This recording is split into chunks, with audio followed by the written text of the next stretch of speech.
Acabo de terminar de ver la película Sin Novedad en el Frente. Estrenada en Netflix el 28 de octubre.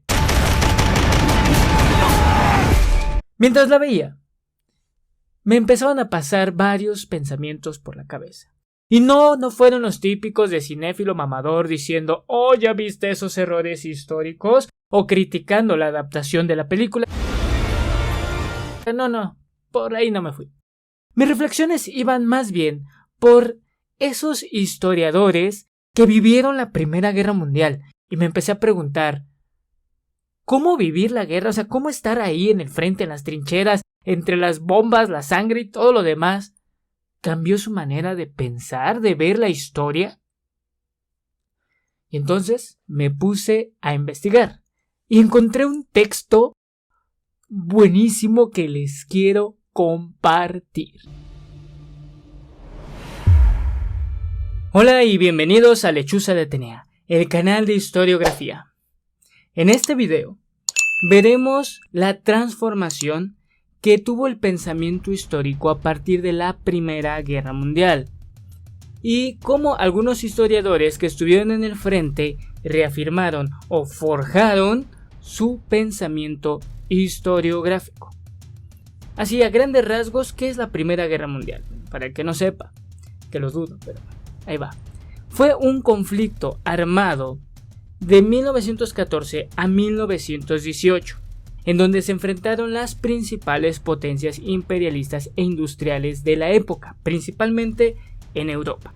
Fue un conflicto sanguinario, horrendo y sin precedentes para la humanidad, en el que murieron 9 millones de combatientes y 1 millón de civiles. Y esto aproximadamente, porque hubo demasiados desaparecidos.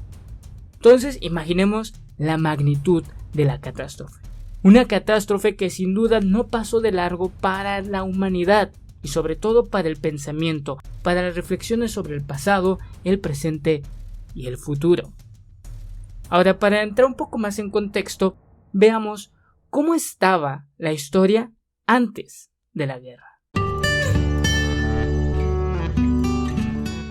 Desde 1870, la historiografía prácticamente era dominada por el historicismo alemán, representado por Leopold von Ranke, la cual había reducido prácticamente a los historiadores a eruditos que se la pasaban recopilando y clasificando documentos para después transcribirlos. Esta corriente tenía un contrapeso importante, y lo digo entre comillas porque los resultados fueron prácticamente parecidos, que es el positivismo francés, protagonizado por Charles Langlois y Charles Ig-Nobos. De ellos ya he hablado anteriormente, tengo una trilogía sobre el positivismo y una lectura de Sonia Corcuera sobre Leopold von Ranke, para que vayan a verla.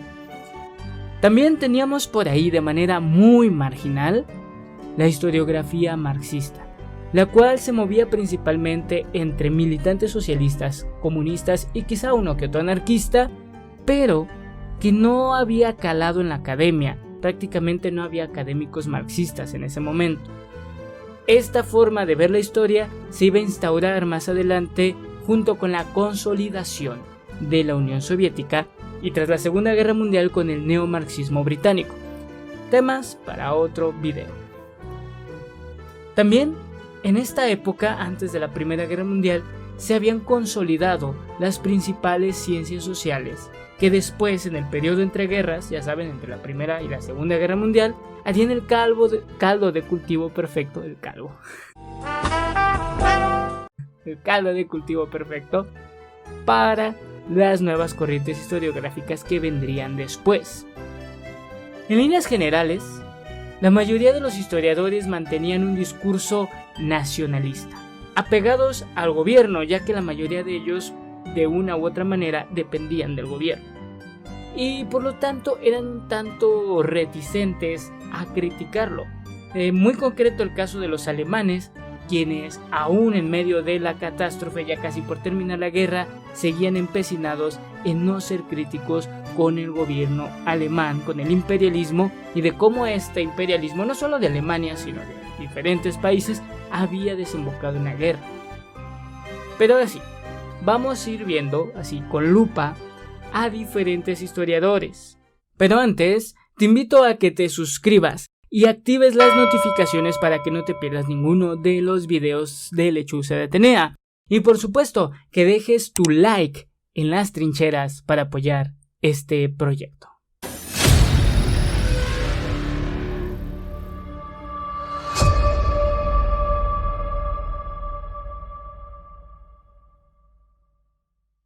Posiblemente uno de los historiadores más influyentes a nivel mundial. La Primera Guerra Mundial para él supuso un punto de inflexión en su pensamiento historiográfico. Antes de la guerra, él ya tenía contacto con el historicismo, pero era renuente a esa corriente. Una vez que estalla el conflicto, él es enviado al frente como militar. Y ahí va a desarrollar la idea de que la sociedad occidental está en una profunda crisis, de la que solo una renovación de la democracia podría sacarnos. A nivel profesional escribió Souvenirs de Guerra, donde reúne diarios de guerra, informes oficiales y cartas escritas por el historiador. En ellas, la figura del combatiente y del historiador se funden. Bloch se esfuerza por demostrar su coraje a la hora de enfrentar el peligro, a la vez que interpreta el conflicto que está viviendo. También, en 1921, publicó el ensayo titulado Reflexiones de un historiador acerca de los bulos surgidos durante la guerra, que incluyó en su obra Historia e Historiadores, en el que recoge las experiencias psicológicas vividas en las trincheras, relacionadas con los rumores por los que ellas se propagan. De esta forma, no solo estudia la transmisión oral de los rumores durante la guerra, sino que reflexiona sobre la veracidad de las fuentes sobre las que disponen los historiadores, puesto que se hallan siempre limitadas por las diferentes emociones de redactores y testigos a la hora de narrar los acontecimientos del pasado.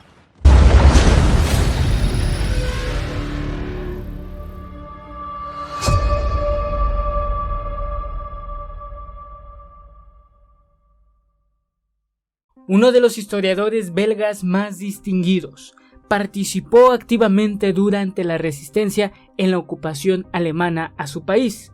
Y claro, fue encarcelado y deportado hacia Alemania, donde esto le provocó un profundo rechazo a las corrientes historiográficas eminentemente germánicas. Y él, a partir de esto, propondría su propio método, la historia comparativa. Esto serviría, según decía él, para romper esas barreras locales que se habían generado en las corrientes historiográficas. Para él, la experiencia de la Primera Guerra Mundial, donde no solamente fue encarcelado, sino perdió a uno de sus hijos, pues le generó un completo trauma histórico. Y entonces acusaría a la historiografía que hasta antes se hacía, es decir, tanto germana como francesa, ambas, de haber provocado el conflicto por exacerbar sentimientos nacionalistas y racistas en la población. Ya después de la guerra, más o menos en 1921, entablaría conversaciones con Marc Bloch y Lucien Febvre debido a la estrecha relación que había en su forma de pensar y de rechazar el historicismo alemán.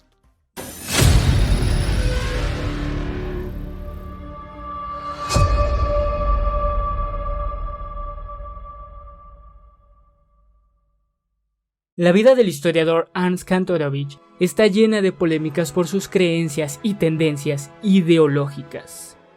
Pero, al margen de esto, él se hizo famoso por incluir en la investigación historiográfica el análisis iconográfico.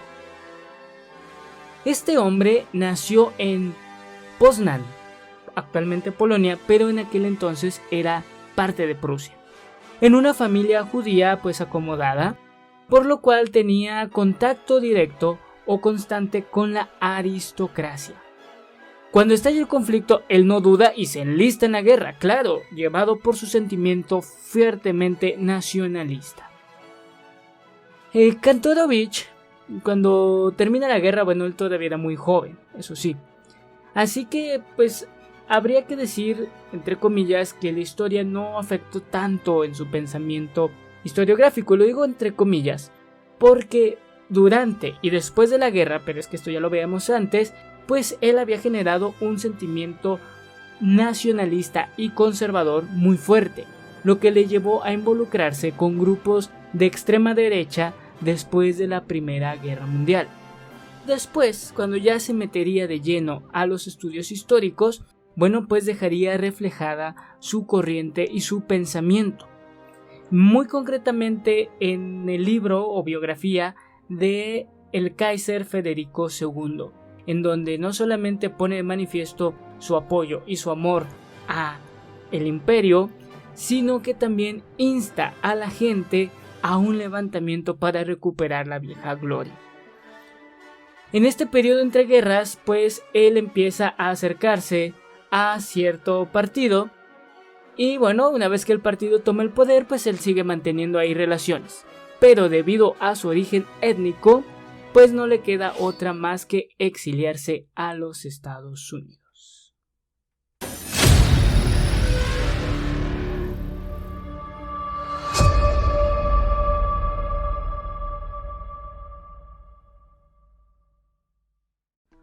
El historiador cultural Johann Huizinga fue uno de los más grandes especialistas en la sociedad medieval, pero su pensamiento también giraba en constantes críticas a la sociedad de masas y a las nuevas tecnologías. Huizinga no peleó en la Primera Guerra Mundial. Sin embargo, la constante presión que éste ejercía en su vida lo llevó a reflexionar. En 1915, él se pone a pensar y se da cuenta, o al menos él llega a esta conclusión, que fue el nacionalismo decimonónico, es decir, del siglo XIX, lo que llevó a las personas al conflicto y que este nacionalismo abrevaba directamente de la historia.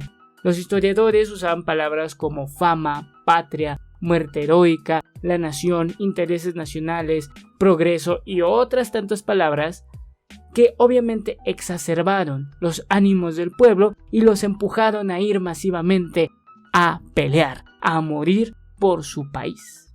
Sus disertaciones sobre el uso del pasado cultural fueron recogidas en su ensayo Ideales históricos de la vida. En él queda patente la falta de compromiso de Huizinga como historiador con su presente, y encontramos una crítica al abandono de los valores culturales y la adopción de una serie de ideales ajenos a la virtud clásica y cuyo objetivo es satisfacer los intereses nacionales. Con el fin de la guerra, como hizo la mayoría de la sociedad, los historiadores se dieron cuenta que fueron víctimas de la falsa propaganda que se había hecho respecto a la heroicidad de la guerra y la defensa de la patria. Muchos de los historiadores expresaron que más que celebración, se generó un sentimiento de alivio y aprensión entre los países vencedores. Sin embargo, lo catastrófico que había sido la guerra y las duras imposiciones que supuso para los vencidos el Tratado de Versalles llevaría a, sobre todo los países como Alemania o Austria, a tener una historicidad todavía más nacionalista, más férrea y más radical, lo cual pues tuvo sus consecuencias, como a lo mejor ya muchos conocen. Pero veamos qué pasó en el mundo de la historiografía. En Alemania y en Austria, la principal corriente historiográfica, nacida del periodo de entreguerras y relacionada con la situación política del momento, es la denominada Volksgeschichte o historia étnica. Su objetivo es basar el fundamento de las naciones, no en ideas modernas centradas en el contrato social y político, sino en cuestiones primitivas tales como las costumbres o la lengua. La situación de la historiografía en Francia y a nivel mundial cambió de forma radical con la creación de la Revista de los Anales, institucionalizada en 1929. Si quieres saber más al respecto sobre esta corriente, tengo una lista de reproducción con videos de las diferentes etapas de la Escuela de los Anales. También quedaba por ahí hablar de la historia marxista. la cual también sufre sus transformaciones a partir de lo sucedido en la Primera Guerra Mundial, más concretamente con la Revolución Rusa, pero eso es tema que quiero abordar en un video específico para eso. Ahora, los argumentos y los historiadores que mencioné a lo largo de este video son solo un ejemplo de lo que nos proporciona Iván Romero Catalán en su tesis titulada La Primera Guerra Mundial y los historiadores. Un texto que encontré precisamente porque tuve esta idea de, qué pasaba con los historiadores durante la guerra. Si quieren leerlo, les dejo el link en la descripción para que puedan descargarlo directamente de la página de su universidad. Así, si lo van a citar en algún texto, algún trabajo que estén haciendo, créanme, apoyarían muchísimo su carrera. Les decía que la idea de este video salió de la película Sin Novedad en el Frente de Netflix, la cual es una adaptación de este libro. Si aquí lo tengo nuevo, voy a hacerles el unboxing de una vez de Sin Novedad en el Frente. Este libro, les voy a dejar el link para que puedan conseguirlo y les propongo, yo todos los miércoles estaré leyendo en vivo este libro. Para los que gusten sumarse al live, lo estaré leyendo a las 8 de la noche en vivo. Les dejo el link para que podamos leerlo juntos. Sí, aquí está, con su unboxing y tal la cosa. También, sumado a esto, les invito a pasarse por Spotify, donde ya subí el primer episodio de historiografía en podcast, para que vayan y lo escuchen y me digan qué les pareció, si les gusta también ese formato de podcast, si quieren que suba más contenido de Lechuza, que lo pase a Spotify, también lo podemos hacer. Y claro, pues invitarlos a que también comenten qué les pareció la película, ya han leído el libro, qué más saben de los historiadores durante la Primera Guerra Mundial o de la historiografía. Me encanta siempre leer sus comentarios. A veces solo les dejo un like o un corazoncito. Cuando puedo contestarles, saben que les contesto. Bueno, eso es todo por hoy. Nos vemos en la próxima aquí, en Lechuza de Atenea.